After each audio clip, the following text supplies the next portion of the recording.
Magandang araw po. Narito na po ang magiging lagay ng panahon ngayong araw ng Sabado, November 23, 2024.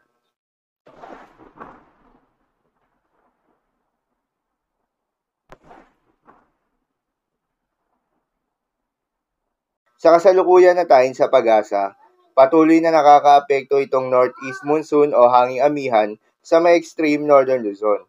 Dahil dito, asahan yung maulap na kalangitan na may kasamang mga pag-ulan.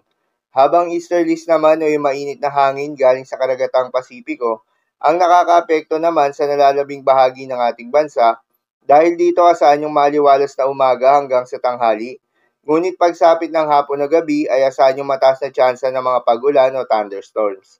Magandang balita naman dahil ayon sa pag-asa ay wala tayong binabantayan na low pressure area o bagyo sa loob o malapit sa Philippine Area of Responsibility na maring makaapekto sa ating bansa hanggang matapos ang linggong ito. Para naman sa ating long-range forecast at ipinapakita ng forecast model na ating ginagamit, consistent pa rin na may namamataan na pamumuo ng sama ng panahon sa huling linggo ng buwan na ito at unang linggo ng Disyembre sa may eastern at western part ng ating bansa. Base na rin yan sa pinaka-latest tropical cyclone threat potential forecast na inilabas ng pag-asa. Nasa may katamtaman hanggang sa mababa pa rin ang tsansa na may mabuong sama ng panahon sa loob ng Tropical Cyclone Advisory Domain para sa ikalawang linggo ng forecast period. Ito ay papasok ng Philippine Area of Responsibility at inaasahang lumapit sa Visayas o Southern Luzon area bago mag-dissipate. Dahil dito, nakataas ang Tropical Cyclone Threat Potential para sa ikalawang linggo ng forecast period.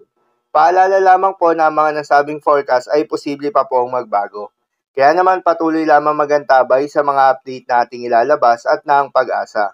Dahil nga sa epekto nitong northeast monsoon, asahan ngayong araw ng Sabado sa Batanes at Babuyan Islands ang maulap na kalangitan na may kasamang mga pag-ulan. Posible ang mga pagbaha o pagguho ng lupa dahil sa katamtaman hanggang sa kung minsan ay malakas na pag-ulan.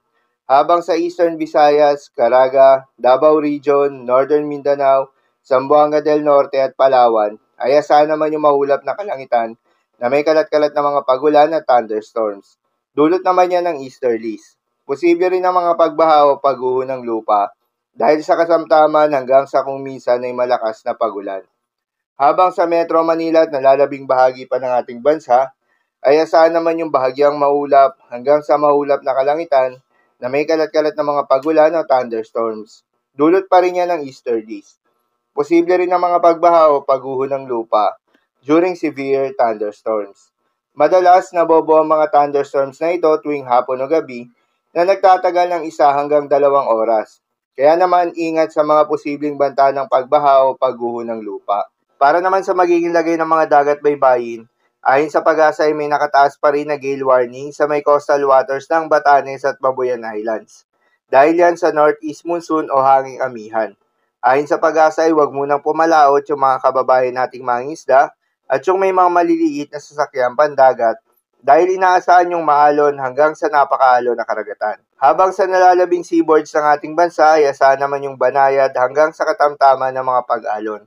Dahil dito pinag-iingat pa rin yung mga papalaot, lalo na kung meron tayong offshore thunderstorms activity, asahan pa rin yung tsansa ng malalakas na hangin at kaakibat nito ang bahagyang pagtaas ng mga pag-alon.